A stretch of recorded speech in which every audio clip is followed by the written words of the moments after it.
আমরা খুবই সংখ্যার সাথে দেখছি যে একটি আমাদের বাংলাদেশের মিডিয়া এখন একটি দলের দিকে ঝুঁকে যাচ্ছে। আমরা দেখছি যে মিডিয়া নিউজ করার ক্ষেত্রে নিউজের কালারে বা হচ্ছে নিচে যে বার থাকে সেই বারে আমরা একটা নির্দিষ্ট দলের মার্কায় ভোট দিন, তারপরে ওই দলের যে নেমনিক সবার আগে বাংলাদেশ, এগুলো ব্যবহার করা হচ্ছে।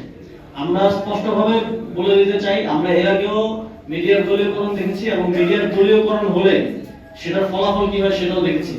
আমরা আহ্বান জানাবো বাংলাদেশের যারা মিডিয়ার মালিকরা আছেন এবং যারা রিপোর্টাররা আছেন সকলকে, যে নির্বাচনের মতো গুরুত্বপূর্ণ সময় রাষ্ট্রের একটা গুরুত্বপূর্ণ স্তম্ভ হিসেবে পাঞ্জাবের জগতে একটি বিশ্বস্ত নাম শাবাব এথনিক ওয়্যার। আপনারা নিরপেক্ষ ভূমিকা পালন করবেন এবং কাভারেজ দেওয়ার ক্ষেত্রে সকল দলকে সমান সুযোগ দেওয়া হবে, এটা আমরা প্রত্যাশা করব।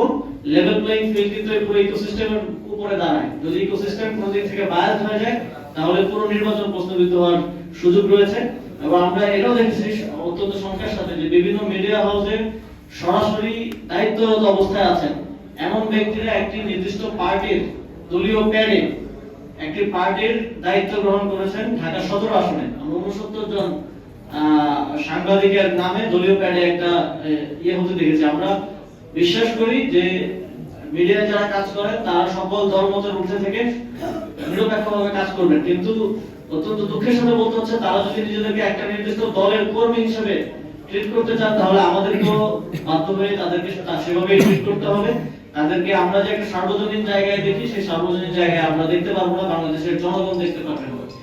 আমরা আহ্বান জানাবো এই ধরনের বিভিন্ন দলীয় কমিটিতে এই ধরনের বিভিন্ন প্রতিষ্ঠান যারা রাষ্ট্রীয় প্রতিষ্ঠান এবং যারা হচ্ছে রাষ্ট্রের গুরুত্বপূর্ণ স্তম্ভ, সংবাদ মাধ্যমের প্রতিষ্ঠান এবং প্রতিষ্ঠানের দায়িত্বরত ব্যক্তিবর্গ জড়িত হবেন না এবং যারা জড়িত হয়েছেন তাদের বিরুদ্ধে এই হাউসগুলো থেকে ব্যবস্থা গ্রহণ করা হবে।